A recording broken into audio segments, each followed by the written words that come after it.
200 to 300 clients in 2 to 3 days. Does that sound ridiculous? It's definitely not with this type of photography. It's a great way to bring a massive cash influx into your business very fast, and it's an easy gig to get. My name is Mark Bailey. I have owned a photography studio for over 15 years, and if you're interested in the business, marketing and sales side of photography, then this channel is definitely for you. Today I'm going through another part of photography as part of the little 15 mini series that we're doing, covering 15 different types of photography that can bring business into your studio very fast. We use these all the time throughout our studio every single month, and they are evergreens, which is great.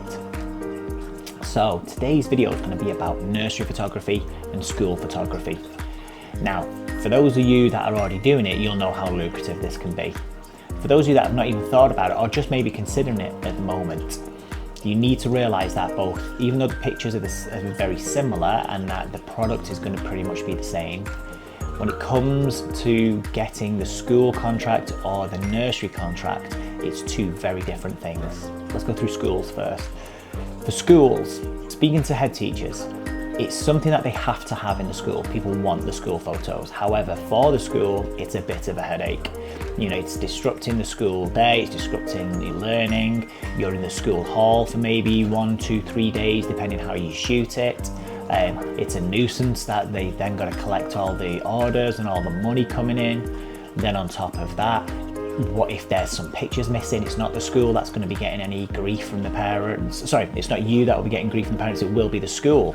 And so, as you can imagine, for a head teacher and for the teaching staff, there's a little bit of school photos again, let's just get this out of the way.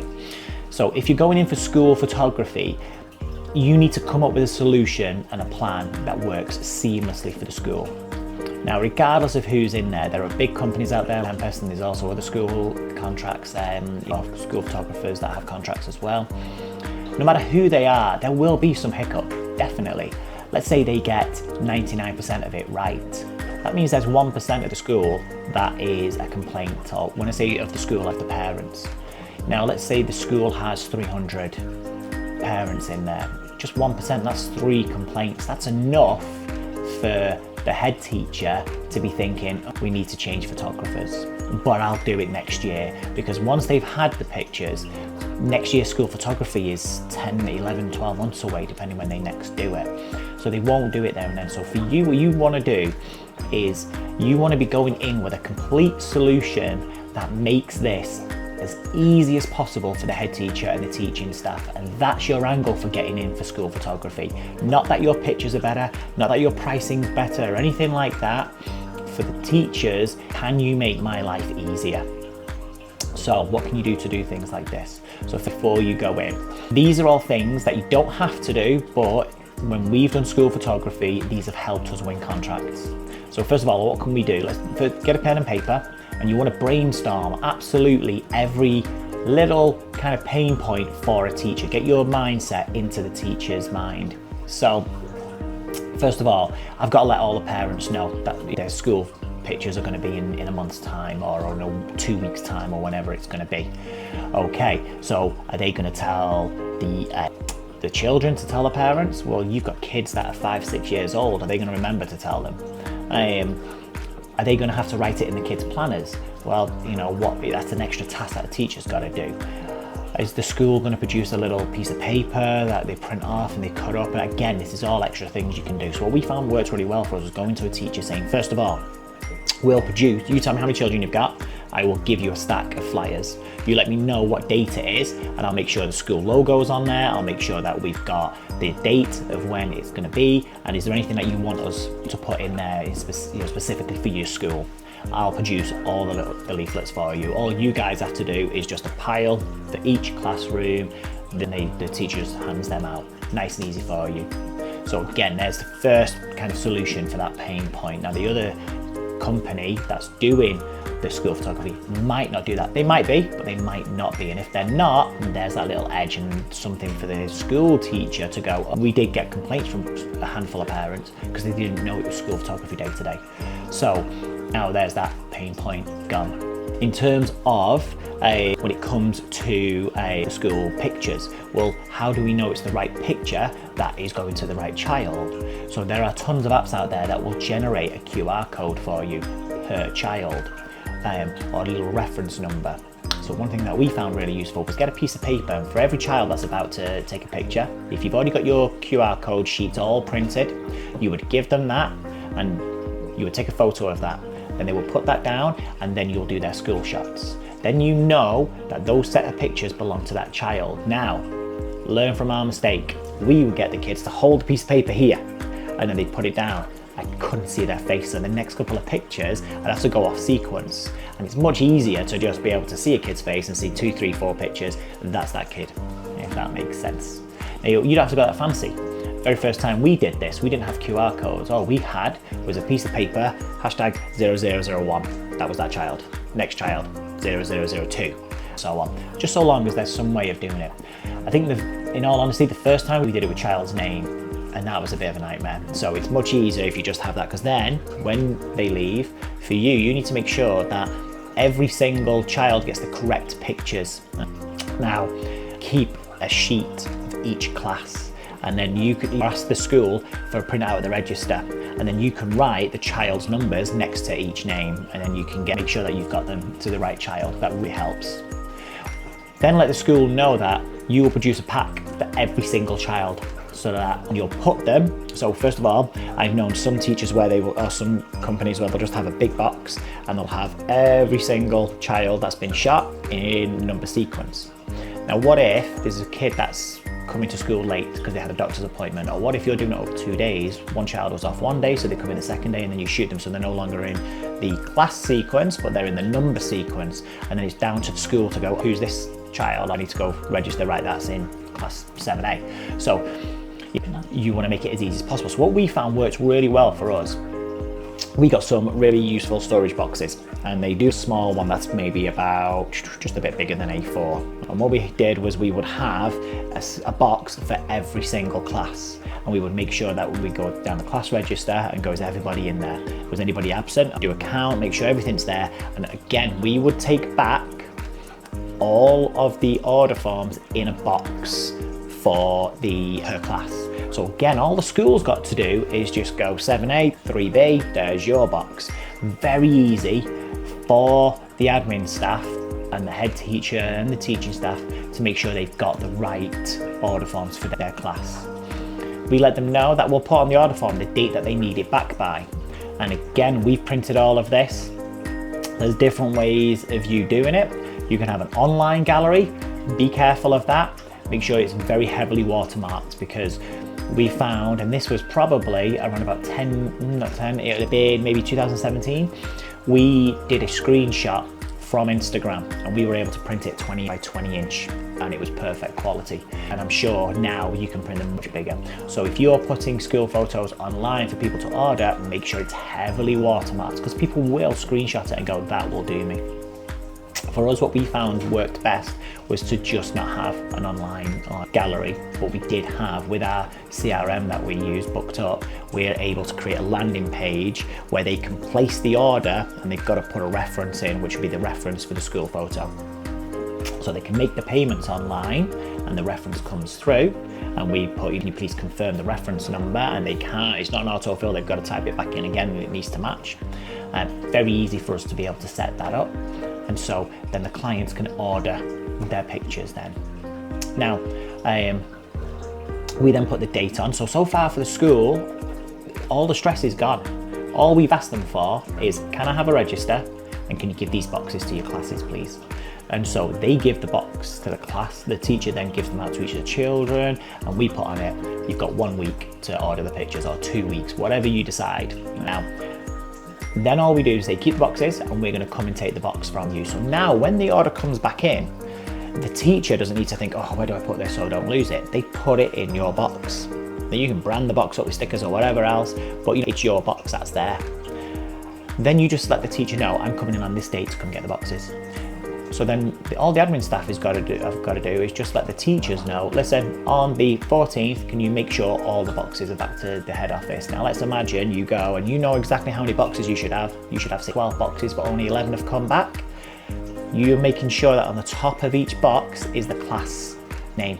So 7A, 3B, whatever it might be. And then the teacher, or the admin, sorry, is then able very quickly to be able to just go, boom, 1C is not here. And then they'll go straight to 1C. Can I have your box, please? Again, there's no looking around, oh wait, what about this in my top drawer or whatever. It's just, there's the box, and give it to you. So again, the idea is to make this as smooth as possible. So then when you've got your orders, you're going to process them all. Now, you will get a lot of cash sales. You will also get people who will, believe it or not, pay in checks. We still get checks today, which is bizarre. But a majority of people will pay online if you've got that online system. Now, if you don't have an online system, don't worry about it. A lot of people will pay by cash. You can if you want. If you're able to take payments over chip and pin with card not present, you can put request card details. Now, what I always recommend is make sure that when you give out the order form, we have a clear plastic bag, the order form's in there, and then we also have an envelope that's not sealed. It needs to be a solid envelope, no window on it. And then when they place the order, they put the order form into the sealed envelope with the cash or with any sort of card details wrote on it, and then sealed up. When that comes back to you, you can then, if they've paid by card but card's not present, you can put that into your chip and pin. Now, one word of advice: with any payments you put through your chip and pin with card not present, the client is able, if they're not trustworthy, they're able to phone the card company and go, I did not authorize that payment. The card company will go in their favor straight away and refund the amount, and it'll be on you to prove that you were allowed to take that. And believe me, it's difficult to do. So just be aware of that. For us, it's not something that we offer. We have cash, or they can go online and pay by card that way. And they can do that on their phone. It's very easy. Excuse me, sir. So that would be where we take the payments. Now the payments then come back, and then we need to produce, well, we will go through each of them and go through and see what the orders are that we've got. You need to have a good system in place for you where you're able to go, right, I've got my order form, does it make sense, does it match the payment? Fantastic, that then goes where it needs to, and you make sure you keep it in the same box so you don't mix school classes up. Produce the orders, and then again, you're going to take these back in a box for the school. Now, what we used to do was we would take the orders back in the really useful box again, so it just keeps that consistency, and it means that the teacher knows this pink box, that's to do with photography. That's what the order sheets came in, that's what the money was collected in, that's what now the actual prints are in. Now we changed that, so we will take them back, but they're in a cardboard file storage box. Only cost a few quid for those. But the great thing is that I don't need to go back to the school to go and pick up the really useful boxes. It just makes my life a bit easier. Also makes the teachers' lives a little bit easier, because there's no, hi, I've just come to collect my boxes. Oh right, I didn't realise, and then the admin staff have got to go. So again, the idea is to take away every little bit of pain point and let your head teacher, who you're going to have to speak to when it comes to getting the school contract, let them know about this. If there's any admin staff there, ask them outright. If anything that is a nuisance for you, that's a pain point, because if you tell me, I'll make sure that I cover that and to make it as easy as possible for you. So that's how school photography works. We can make a fair few £1,000 from school photography, and it's done very fast. Now the other thing as well is schools don't have any money. They get given barely enough to survive. And so it really goes in your favour if there's some sort of kickback for the school. Now, it's up to you how you do this. Sometimes the schools need some new headshots and some contact boards going in the reception area. So it might work out better for you to say, I can do that for free or as part of the package, and I'll update it every year.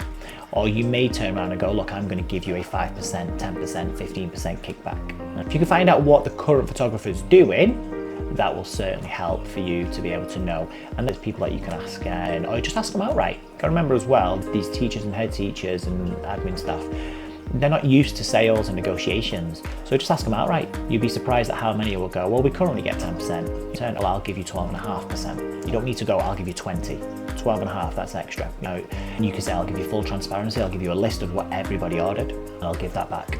So that's school photography, and the idea, if you want to win it, is to reduce that pain point. School photography can be a lot harder to get into, because in some schools, it's not just the head teacher who decides. They need to go to the Board of Governors as well.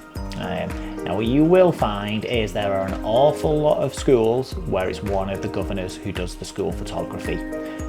If that's the case, you are fighting a losing battle. My advice, walk away from that. You're not going to get that gig, because if he's on the board, she's on the board, and they're the ones who make the decision, why are they going to give up that for somebody else? So now, nursery photography.